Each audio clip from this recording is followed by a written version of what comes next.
On today's episode of the Essential Coaching Skills Podcast, we'll be talking more about the power of questions.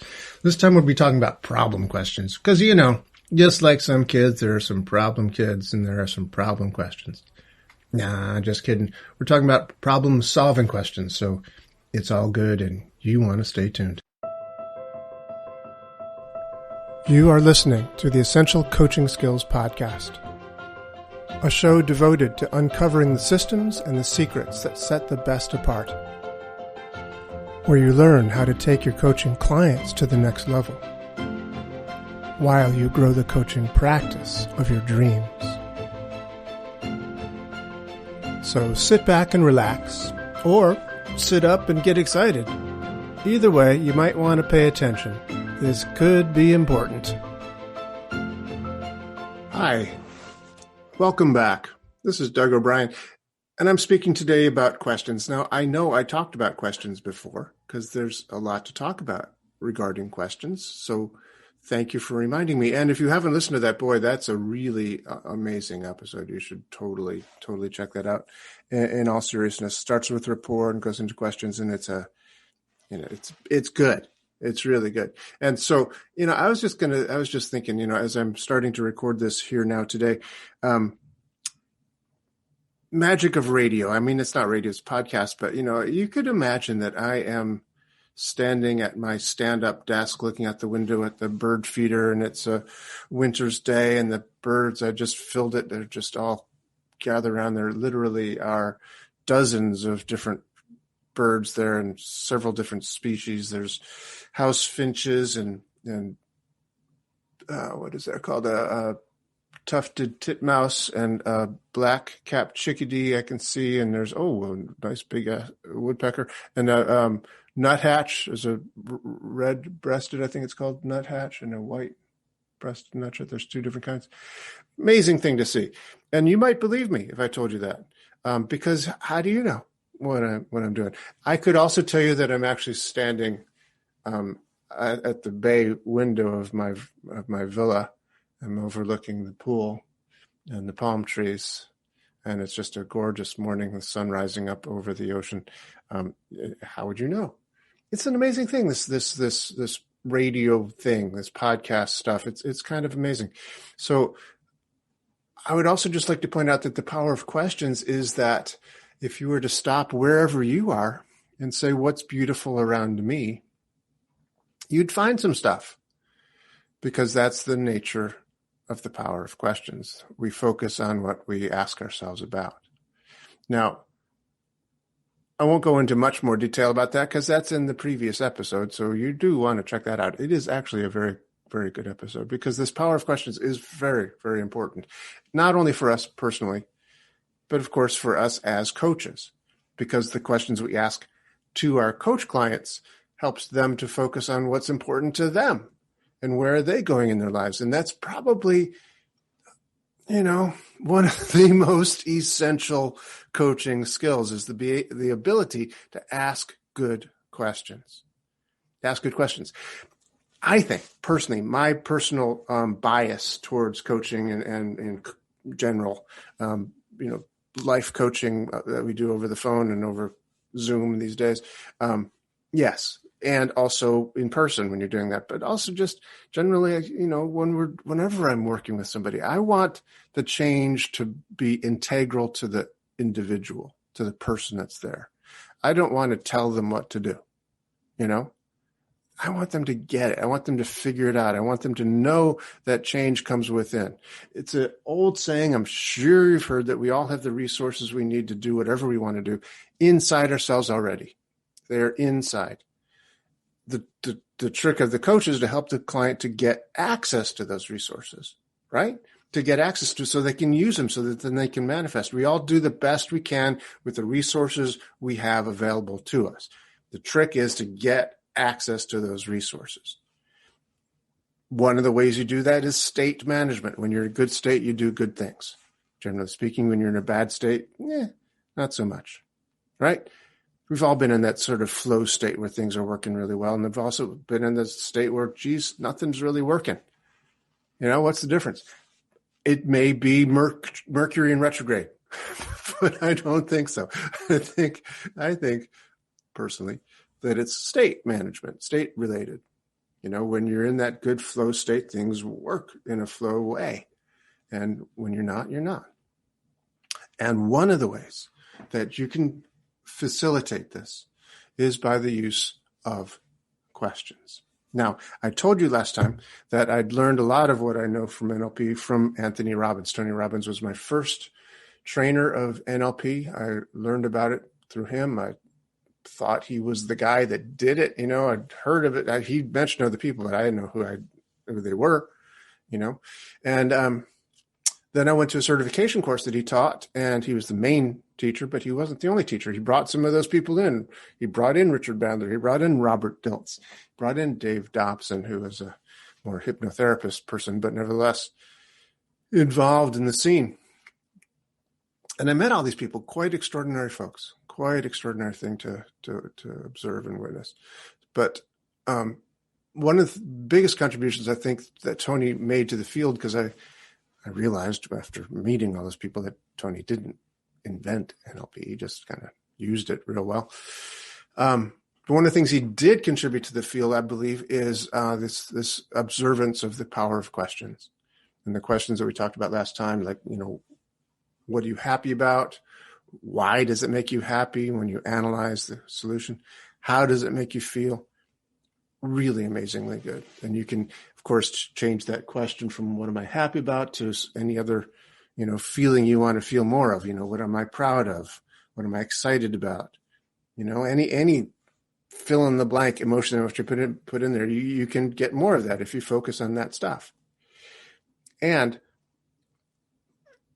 what I want to talk about today is the second part of that, sort of the flip side of, focusing on positive stuff. And that is to say, when not such good things happen, challenges take place, life happens, then what? What's good about this world? Nothing. Right? Stuff happens sometimes, doesn't it? And have you ever had the experience where something did not go the way you wanted it to go?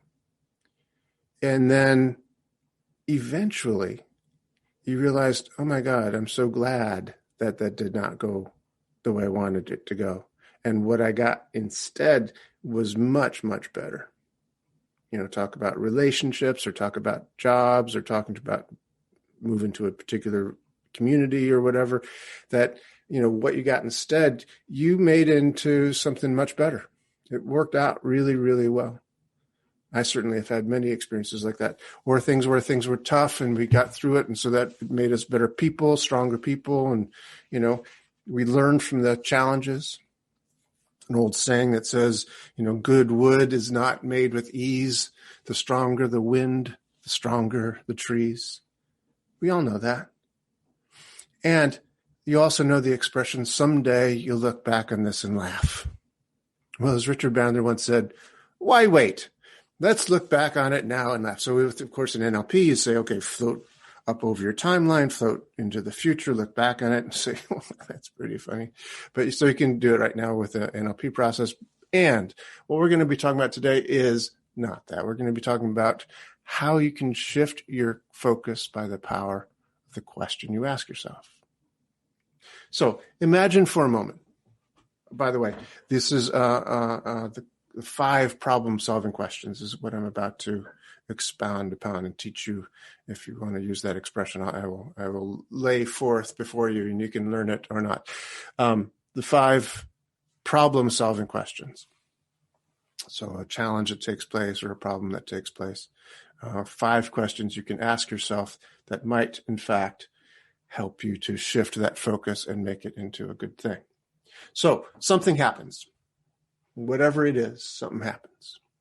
Car won't start. Internet connection won't work. The Zoom call you're meant to be, the meeting you're supposed to be on, just technically isn't happening. And power went out, or your computer was on the fritz.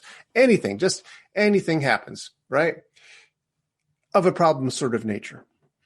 Now, question number 1 that you could ask yourself instead of what typically we do ask ourselves, like, why does this always happen at the worst possible time? Someday I'm going to get my hands on that Murphy guy, Murphy's Law. Someday, I'll get my hands on that guy. Murphy's Law. If only he hadn't made up that law. Of course, I'm kidding. That was a joke. You're not here to see me wink or a little winky emoji. but if you were, yeah.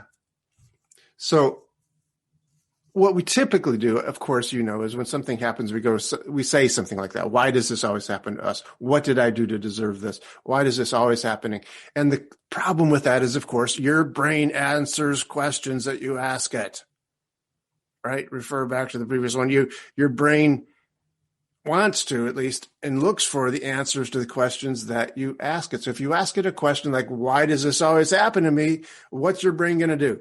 It's going to say, well, it always happens to you because you've always been this way. And you just kind of, and it'll come up with answers that might be, in fact, total BS, right? And yet part of you believes it. Why? Well, maybe it's because you've always felt that way and you've heard it your whole life. Or maybe your dad or your grandpa or your mother or your grandma or your brother or your sister or somebody, your teacher, your coach, or I don't know, back in junior high school or whatever, said something like that. And because they are what I call amateur hypnotists, right? You took it in. And you thought it and you believed it. And maybe you just heard it over and over and over and over and over again, maybe from yourself. So you believe it. So if you ask yourself a question like, why does this always happen to me? You're going to get an answer to that question. What did I do to deserve this? Well, you deserve it because, you will get answers to the questions you ask. So enough preamble. So the first question you could ask instead, question number 1 of the 5 problem-solving questions is, what's good about this problem, or what's great about this problem? You can ask it either way, this problem or the situation. What's good or great about this problem or the situation?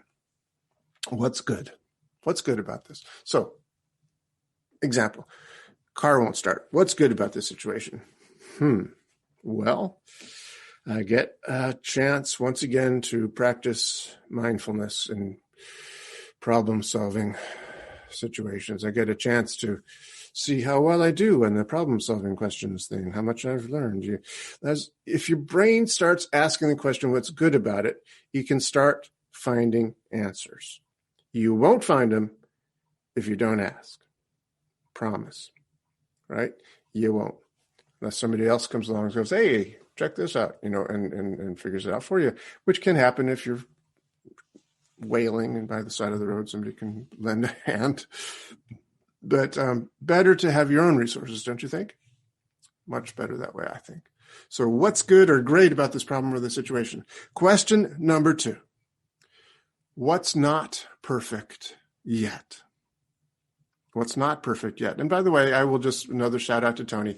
I do think this is good stuff, and I think it's some of the best work he did in this arena. So I think it's very cool. I use these all the time. I use the questions we talked about last time, the morning questions and the other questions. I use those, and I've used them for years. But these guys, I use these all the time. I have gotten these to this. These are kind of ingrained in me. So question number 2 is, what's not perfect yet? So notice some of the language there. What's not perfect yet? Operative word, yet, meaning it's going to be. It isn't right now, and it will be soon. So you're looking for what's not perfect yet. It's not what's the problem. It's what's not perfect yet. Looking for where the situation is. What's not perfect yet is I am stuck and I need to get to work and my car is not working. So that's not perfect. So question number 3, what am I willing to do to make it the way that I want it? What am I willing to do to make it the way I want it? So, okay, good question. Well, I'm willing to try to start the car. I'm willing to ask for help. I'm willing to make a phone call on my mobile phone. Thank God for mobile phones. This problem was a bigger problem a few years ago. Let me tell you, your car broke down on the side of the road and the nearest phone was a phone booth 10 miles away. that was a bigger problem than it is today when you can call AAA from your mobile. Anyway, maybe there's self-service. I won't belittle the fact that it is still a problem. But what am I willing to do to make it the way I want it is an operationally functional question, isn't it? So you can start looking for things that you can do to make it the way that you want it to be. I want to get to work. I want to get the car fixed. I want to do something. You find out what it is that you can do to make it the way you want it. Excellent question. Question number 4, what am I willing to not do to make it the way I want it? Now, this is an interesting question. And what I have found a lot of times when I've been talking to people about this process is that they try to change the syntax. They want to change the syntax. They want to change the order of the words in the sentence to, what am I not willing to do? What am I not willing to do to make it the way I want it? I don't want to do that. I'm not willing to do that. But that is not the question. The question is, what am I willing to not do? So in other words, there may have been lots of patterns in my past where I would, freak out. I'd yell and scream. I'd hit the car for being a bad car. I don't know. But, there's things that we've done that aren't very helpful. So I'm willing right now today to not do those things. Right? I'm willing to not do those things. So it's proactive. I'm willing it. I'm still the guy in charge. I'm willing to not do those unhelpful, kind of maybe stupid things. Okay? That's question number 4. And question number 5, maybe my favorite question of all, is how can I enjoy the process? Right? How can I enjoy the process of doing and not doing the things necessary to make the way I want it? How can I enjoy this process? Love this question. Why? Because you got to do it anyway. You might as well have a good time. I remember a few years ago, I was running. I used to run marathons. I got kind of I'll tell you a slightly longer story since we have the time. You're not going anyplace, are you? I used to. How far back do I want to go? I started running for health purposes. I as a piano major, I sat down a lot playing the piano in practice rooms for hours on end. I gained some weight in high school. In college doing that. And as I got older, losing weight wasn't any easier. So I took up running. My brother was an avid runner. And so I started running for health, but because it was, just a discipline, it's like, let's go for a run, better go for a run. I started doing occasional races so that it would have some motivation for running. It wasn't just for the sake of doing it because it was healthy for me. I had something to train for. I had a race to train for. And then I could also add into that little, friendly competition of wanting to race in a race with my brother and compete with him, maybe beat him someday. He was a very good runner, so it wasn't going to happen anytime soon. But it was something I could strive for, made it interesting. And in so doing, around my neighborhood in Park Slope, Brooklyn, I would run in Prospect Park, the park that Park Slope was named for. It slopes up to the park or down from it, depending on your perspective. And I met people who were also running in those days. And I hooked up with some of these people that were members of the Prospect Park Track Club. Now, the Prospect Park Track Club has no track. They don't run track meets. They run mostly marathons. And so I just sort of got caught up in the activities that led up to marathoning that was part of this group. So I ran my first marathon in 1984. It did not end well.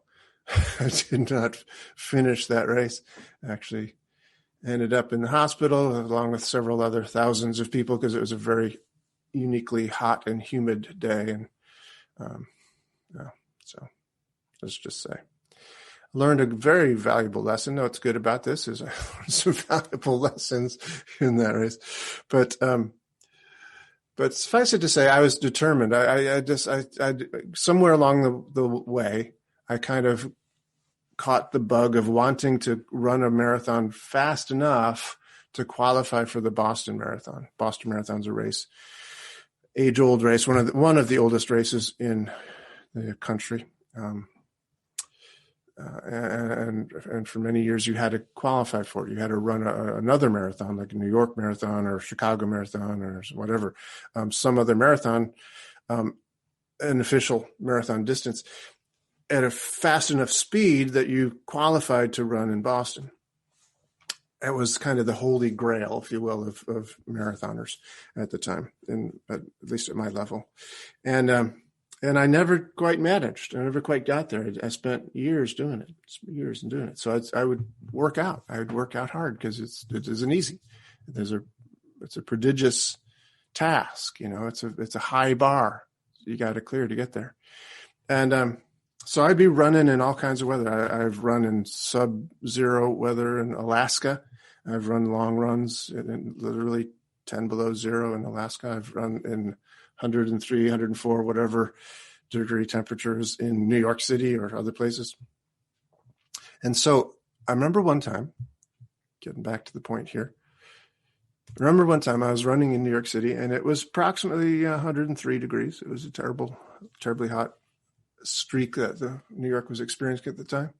And I was up in the park running, and I was one of the few people up there running because it was really hot, and you probably shouldn't have been running that kind of weather unless you're, really trained for it and taking appropriate precautions like having lots of water, etc., which I had done. And I was up there thinking, oh man, this sucks. This is really hard. I hate this. And then I thought, wait a second now. What's that stuff you keep talking to people about? It's the power of questions you keep saying. So I thought to myself, well, what's good about this? I said, well, if I can run in this kind of heat, the kind of heat that I couldn't finish the 1984 race will be nothing, Give me 86 degrees. Give me 90% humidity. I'll take it. It's cool compared to this, right? That's good. It's good. What's not perfect yet? Well, it's really hot. So what am I willing to do about it? I can make sure I stay hydrated. I've got the appropriate sunscreen on and appropriate light-colored clothing. It's a lot of airflow, etc. What am I willing to not do? I'm willing to, not quit. I'm willing to not complain. And then finally I got to the fifth question is, how can I enjoy this process? And it's like, oh, wow, I can enjoy this? I can enjoy this process? Wow. All right. And I started noticing things that I hadn't noticed before. Same thing has happened when I was running in super cold weather. I did the same process in Alaska when I was running in that 10 below zeros in Alaska. I remember I was running. My sister-in-law, the reason we're up there for Christmas, my sister-in-law lived in Eagle River, Alaska, which is a suburb, I guess, of Anchorage, just north of Anchorage. I think it's north. And I was running, and I'm from New York. I've been living in New York City for a number of years. I'm not right now, but I have been. And used to lots of birds, but most of them there are pigeons or sparrows. And so I saw this tree off in the distance that had all these birds in it, and I assumed they were pigeons or crows, maybe. Clearly too big for sparrows, but they're probably pigeons. All these birds in this tree, a bunch of them, probably a dozen. And as I got closer and closer to it, I'm thinking, well, how can I enjoy this process? I'm freezing my tushy off, but how can I enjoy this process? What's good about this? How can I enjoy this process? And then as I got closer to them, I started looking around and noticed that they were all of them. Every single one of them were eagles, were bald eagles. Amazing. It was just this amazing sight to see this tree, not that big of a tree, this tree that was just filled like a Christmas tree with ornaments on it, with bald eagles there. It's like, oh my gracious, that's an amazing thing to see. So when you ask yourself the questions, your brain wants to find the answers. That is the nature of brains. So when you say, how can I enjoy this process? The brain will start to answer those questions. I've seen a lot of runners. My wife used to say to me that she would take up running the day that she sees a runner running who looks like he or she is having a good time. because you see a lot of people out there, slogging away, huffing and puffing and grunting and sweating and stuff. And they don't look they're having a very good time. And I said to my wife, but what about me? I'm out there having a good time. She said, yeah, you don't count, she said. But you see this. You see a lot of people doing that sort of thing. They're working out. They're not playing out. They're working out. This is a tough slog, right? They're working at it. So I figure as long as you got to do it, you might as well have a good time. That I wouldn't mind if that was like on my gravestone. If I had like a bumper sticker, you see these people with quotes and Buddha calendars and stuff. If I had a quote, if that was my quote, I wouldn't mind that at all. As long as you got to do it, you might as well have a good time. That's pretty good. As far as mottos go, that's not a bad motto. So, yeah, you know what I mean? It's you got to do it anyway. You might as well have a good time doing it. There's ways to enjoy whatever it is. Doing dishes can be like this mindfulness practice. It can be a meditation. You just get each one done really well and just enjoy and take pride in the process. You can have fun, in quotes. I don't know if fun is exactly your choice for a word describing a mindfulness process while you do dishes, but you can enjoy it. Maybe it's not quote unquote fun. I don't know if you can see my air quotes here, fun, but it's enjoyable. I remember driving from Buffalo, where I grew up, to Canada, stopping at the customs booth at the Peace Bridge, connecting Buffalo to Fort Erie, Ontario, I think if I recall correctly. And the customs guy said, so what's your purpose for visiting Canada? I said, for fun. Just having fun. It wasn't the answer he was looking for, but it was my answer. It was truthful. So you might as well have a good time if you got to do it anyway. These are the questions that you can use to do that. And as before, these questions are useful. These are valuable.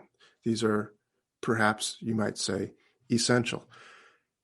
Not just for you, again, as before, not just for you, for your clients, for you to be able to do coaching with your clients. Say something challenging happens to them. Right? Maybe you've set this, 10-step process in motion, or you've planned this thing. You've got a, well-formed goal happening, and it's all working according to plan. And then there's some setbacks. What do? You say, well, what's good about this? What's good or great about this problem of the setback? What's not perfect yet? What are you willing to do to make it the way you want it? What are you willing to not do to make it the way you want it? How can you enjoy the process of doing or not doing the things necessary to make it the way you want it? These are great questions. And I would be willing to bet that if a particular life coach had little or nothing else in his or her repertoire other than the ability to ask these questions, what's good about this? What's not perfect yet? Et cetera, et cetera. These 5 problem-solving questions. I would be willing to bet if said life coach had nothing but these 5 questions in his or her repertoire, that he could be a pretty darn successful life coach with those questions. I bet you they are that powerful. And then if you add to them the questions we did last time, we talked about questions which you'll have to go back and listen to if you haven't done so already. Then, yeah, a lot of material right there. Now, is it an essential coaching skill? It's arguable. I mean, you can make arguments about anything, but I will tell you, I think it is an essential coaching skill.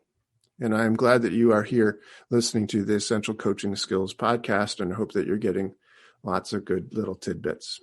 And I will leave this with you for today because honestly, not much more I can say about it. And it is important enough that I could be talking for hours about this and it'd be the same message.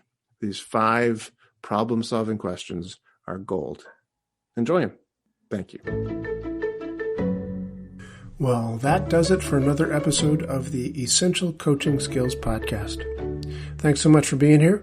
Hope you enjoyed this episode. I certainly enjoyed having you here. Hey, if you want more information about sleight of mouth, you can find it at essentialcoachingskills.com, or you might even check out sleihtofmouth.org. That's a nice website too. Thanks. Stay safe. Stay curious.